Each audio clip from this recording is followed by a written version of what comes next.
Bum, bum, bum, bum, bum, bum. Yes, I'm back. Twice in one morning. It's because there's something I keep wanting to talk about that's probably the biggest thing in the country right now, and it's not getting talked about at all. But now, we're going to talk about it. But before we do, join me for possibly your second simultaneous sip of the day.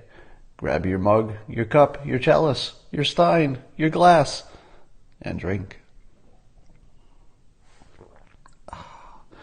So here is the very effective mind control that's happening right now. And you won't hear about this anywhere else. I'll be the only person to tells you this.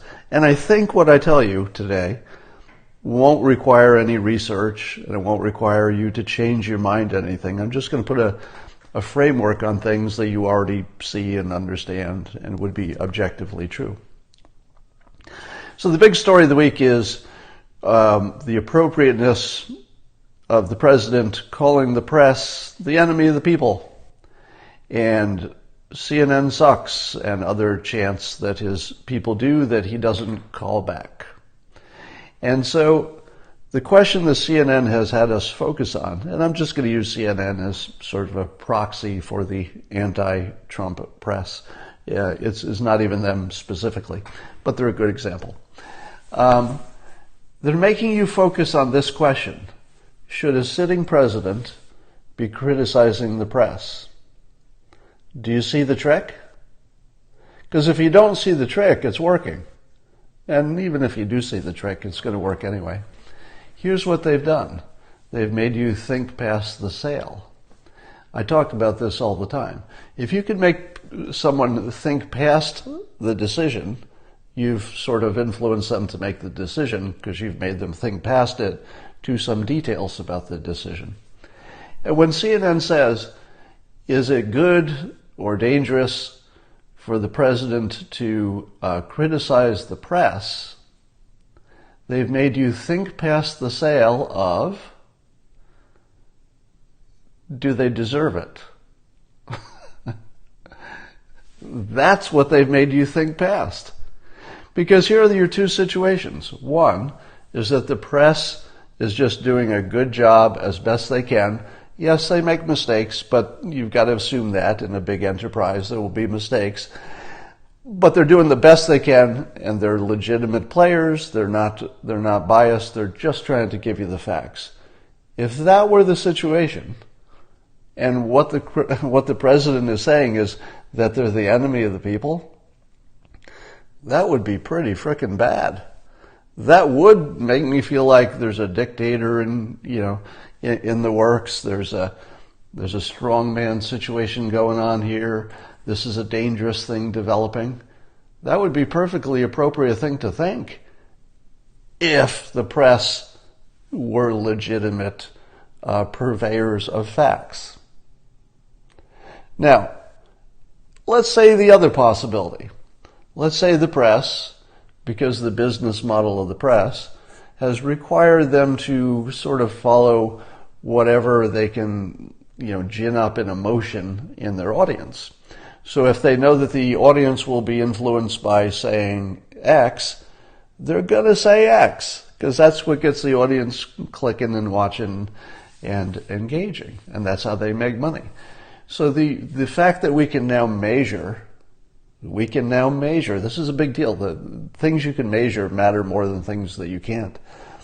The fact that we can measure whatever kind of story we do and how it influences traffic, that was the thing that ruined everything. Because as soon as you could measure it, you kind of had a responsibility to your shareholders to do what got you the most clicks. It's how you got a bonus. It's how you got, a promotion. It's how your stockholders become happy. So that creates a situation where the press, in my opinion, it's obvious, and I think most observers would agree, that the press has become more biased in both directions, right? I'm not talking about bias in one direction. I'm talking about just the fact that there's definitely a right and a left press.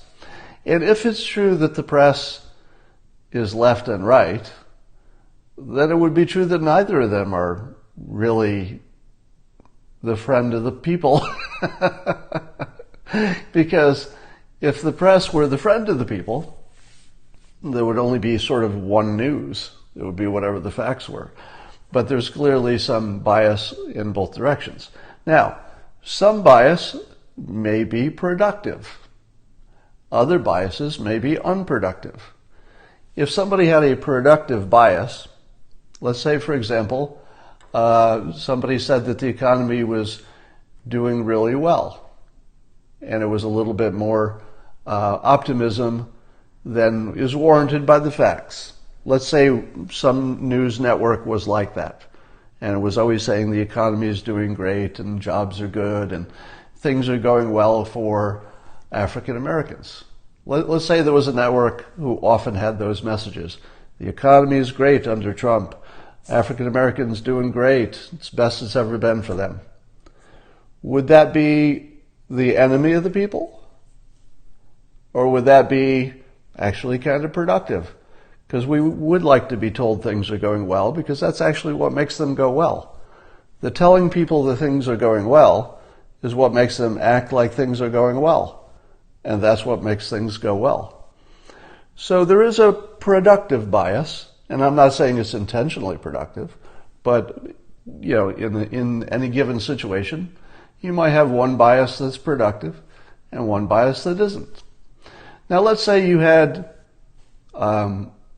some news outlet that was doing things which absolutely were damaging to the country, just objectively speaking, were damaging to the country. If you label them the enemy of the people, would you be out of bounds, even if you were the president? Because the president, as sort of a job description, kind of requires him to call out what's going wrong. Where is the problem? Where's the bug in the system? It's sort of a president's job. And then to suggest, something you do about it. So if it were true, just hypothetically, that a news outlet was intentionally doing things that were bad for the public, as opposed to what a press should do, which is accurate stories that are good for the public, shouldn't the president call that out, if hypothetically it existed? And we're not getting to the point of whether it exists yet. I'm just saying, in principle, shouldn't a president call it out if some part of the society wasn't working? Let's say, for example, Congress wasn't doing its job. Would the president be justified in calling it out? I think so, right? Let's say the Supreme Court wasn't doing its job. Would it be the president's responsibility legitimately to call it out? Oh, you say, not the Supreme Court. You definitely don't want the president criticizing the Supreme Court. Well, what if they didn't go to work? What if the Supreme Court said, we're just not interested. We got our jobs for life. We're just not going to rule out anything. How about that? Should the president criticize them for not going to work? I think in that case, absolutely. So it really depends how bad it is, doesn't it? It's not really a case of should the president never criticize the court.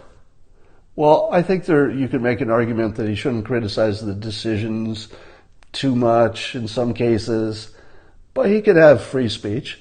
And if they decided not to go to work or something just egregious, it seems fair to me that the president should criticize it, just as it seems fair to me that the president could criticize anything that's not working in the government or anywhere else. I kind of think that's his job. So the question is, not should a president be able to criticize things that aren't working. That should never be the question. That should always be valid. The question is the thing he's criticizing not working? And CNN makes you think past that question to assume that it is working. Let's talk about how inappropriate it is that he's saying this. So let's now address separately the question of whether the some parts of the press are the enemy of the people. Now, enemy of the people is a really strong statement. So if you're going to say that the press is the enemy of the people, you better have a really good backup for this, right? You need to bring the goods. I'll just give you one example.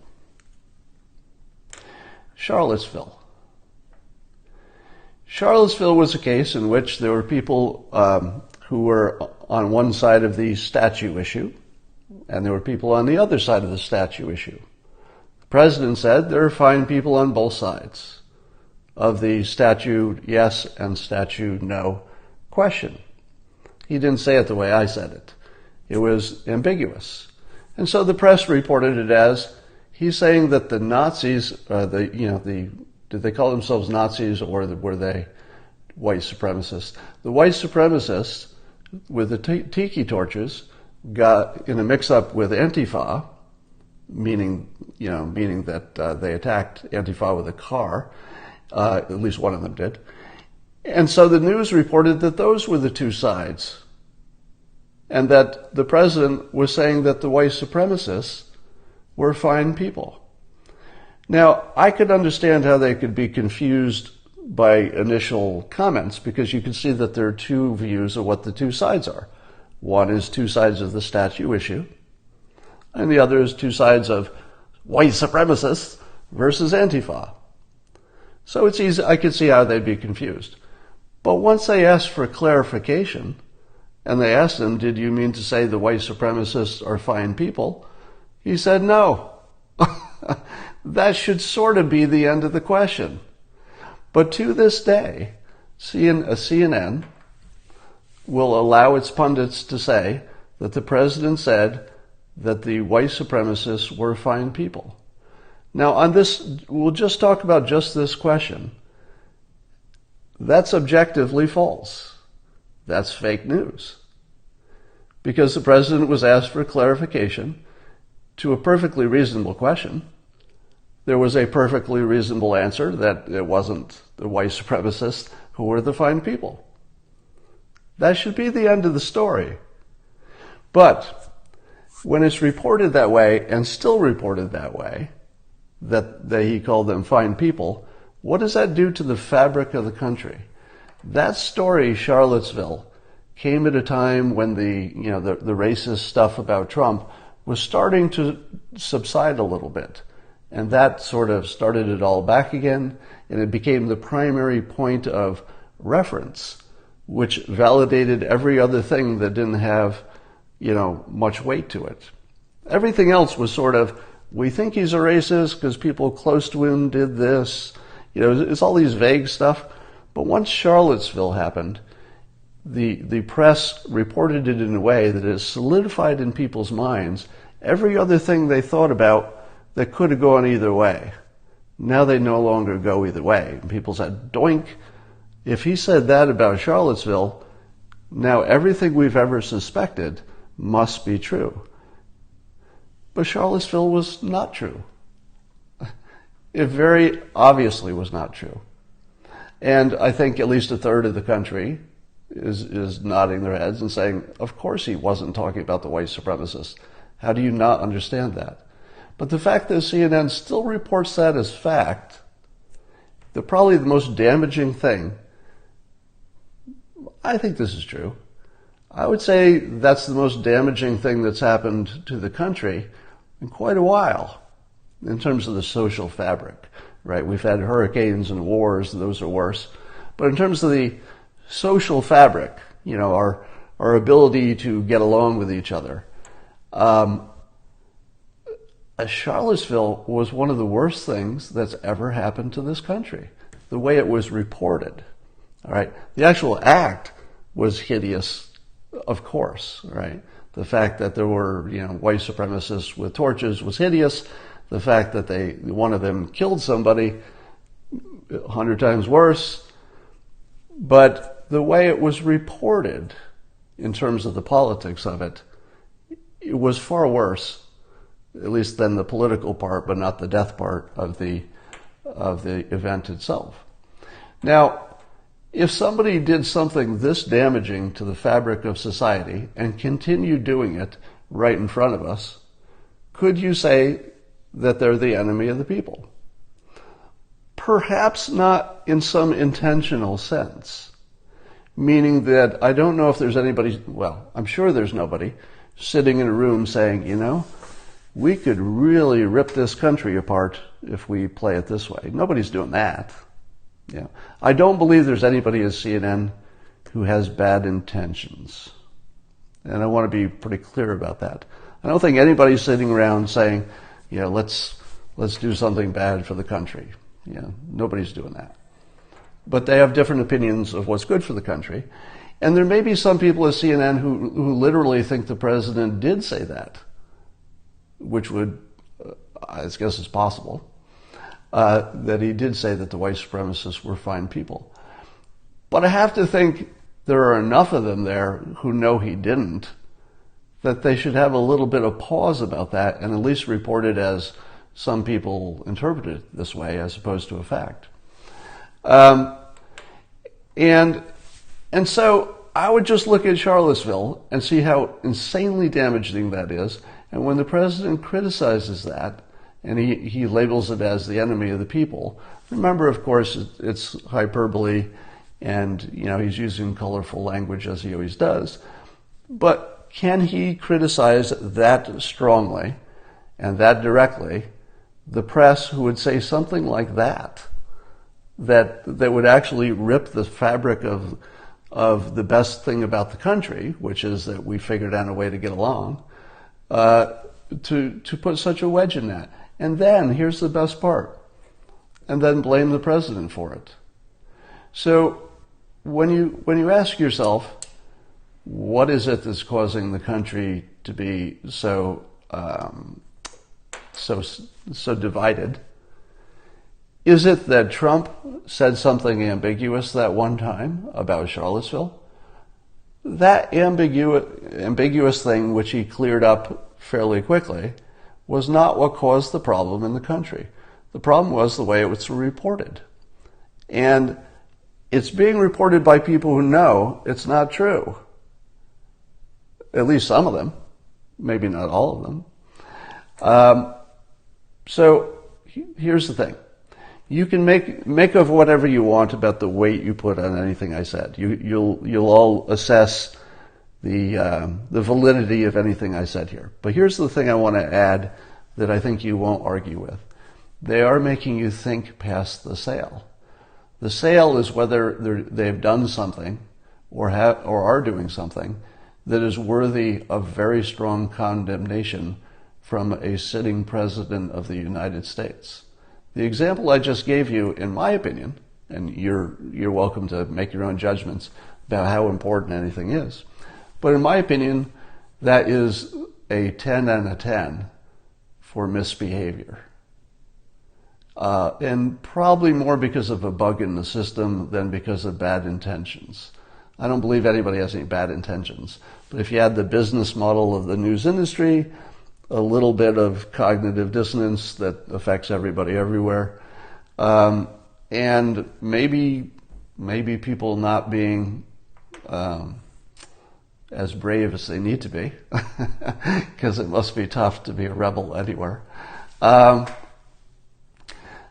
It's a bad situation. So, if the president were criticizing CNN for getting a fact wrong here or there, I would say that would be maybe something he should pull back. But depending on how bad you think the situation is, the criticism is either fair or not fair.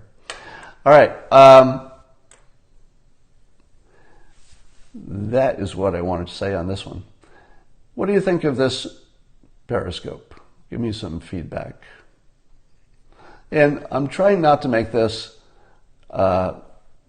just an anti-CNN thing. I'm just trying to put a different frame on it and let you see when you're thinking past a sale. Because you should always ask yourself, did that just happen?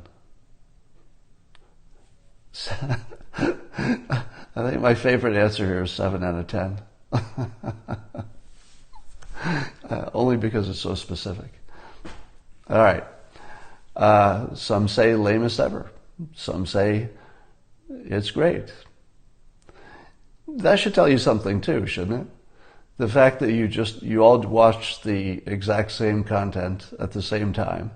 And if you're having completely polar opposite reactions to it, shouldn't that tell you something about reality and about how we perceive things? The facts don't matter. You all just looked at the same data at the same time and came to opposite conclusions about whether it was smart or stupid, boring or not boring. All right, that's enough for now. I'll talk to you later.